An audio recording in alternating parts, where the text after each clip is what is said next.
Now, I've come up with a system called F.O.C.A.L, and what that's going to allow you to do is to create photorealistic imagery in Midjourney version 6 with much more accuracy. Now, this isn't going to be 100% remedy, of course, nothing is, right? Nothing's perfect, but it should allow for at least a 70 to 80% consistency with what you have in mind, translating to what you see in front of you after the fact of you prompting. So now we get into aesthetic styles. This encompasses the photographer's or creator's visual style and the mood they wish to convey, whether it's the timeless elegance of a classic portrait or the edgy dynamism of street photography. Understanding the elements that contribute to different aesthetic styles, such as color schemes, textures, and thematic elements, is key. So this is an example of a classic portrait. I've called it timeless elegance, and prompt is an elegant portrait of an individual wearing vintage attire captured in a timeless setting with soft, warm lighting and a muted color palette to evoke a sense of nostalgia and classic beauty. And the prompt formula is a type of image of a subject wearing attire captured in a description of setting with lighting type and description and a color palette to evoke desired feeling generated. So an elegant portrait, so you can describe that. I find that using adjectives work pretty well either before or at the end. So a portrait that is elegant, or an elegant portrait of an individual wearing vintage attire, so of a subject, so it could be a man, woman, child, dog, whatever you want it to be, and wearing attire captured in a timeless setting. So timeless basically is something that's traditional, that stands the test of time. So timeless setting with soft warm lighting, so soft warm lighting, and color palette, so muted color palette to evoke desired feeling generated, so sense of nostalgia and classic beauty. So that there is a classic portrait style. Now we get into street photography style. So a street portrait of a young urban artist with a graffiti background. Include vibrant colors and high contrast lighting, showcasing the energy and rawness of the city. Now I don't know about energy, definitely doesn't showcase energy as such, but definitely the rawness of the city with the graffiti and the brickwork there. Really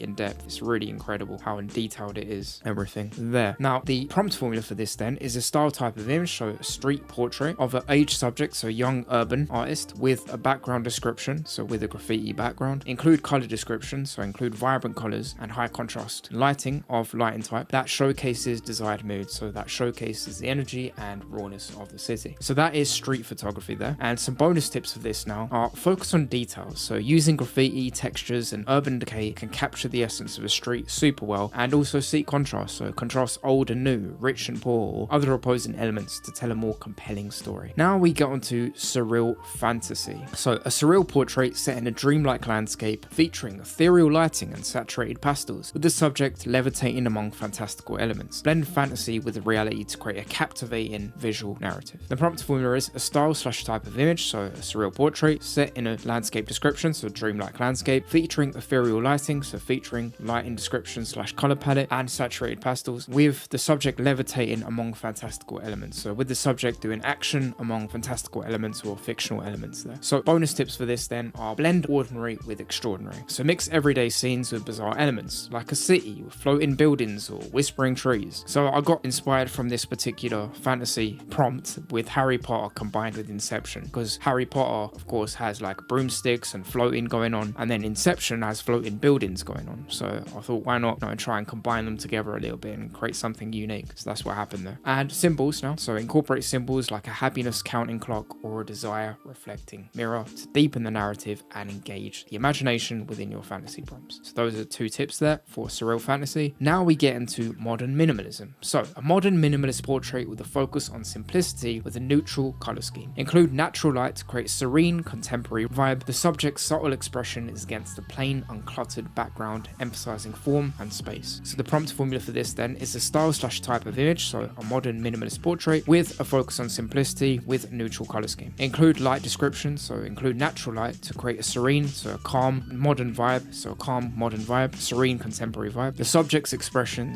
subtle expression is against a plain uncluttered background, emphasizing form and space there. So some bonus tips for this then are simplify. Aim for highlight and simplicity, like a lone chair in an empty room with a natural light, and highlight design, so focus on details that showcase sleek designs such as a geometric building under a clear sky to reflect minimalism. So that is modern minimalism. Now we get onto gritty noir. So the prompt for this then is a noir inspired portrait in black and white with dramatic side lighting casting deep shadows to highlight mystery and tension. The subject is captured in a thoughtful pose reminiscent of classic film noir aesthetics. So the prompt formula then is a style/type of image, so a noir inspired portrait in black and white, so in color scheme, with with lighting type / direction, so with dramatic side lighting, casting deep shadows to highlight mystery and tension, to highlight desired emotion. The subject is captured in a pose description, so in a thoughtful pose reminiscent of style reference, so reminiscent of classic film noir aesthetics. And some bonus tips for this are contrast and shadows, so use prompts that emphasize stark light contrast and deep shadows, like a dimly lit alleyway under a streetlight. And mystery and mood then, so focus on prompts that convey a sense of mystery and mood, such as a detective silhouette in a smoke-filled room. So those are some 2 bonus tips, and yeah, that's gritty noir. So that brings to an end A, which is aesthetic styles, and these are just some of the aesthetic styles that we can play with. Of course, there are a lot more out there, and towards the end of this guide, I do go into a lot more aesthetic styles than what I've just mentioned here, so feel free to get the guide for free. But hope you found this video helpful. Give it a like if you have, and in the next video, we are going to be going over something that is going to make a huge difference to the amount of detail that you see in the image, so you don't want to miss that. Feel free to click the card and see you in the next video. I've been Vay, and until next time, peace.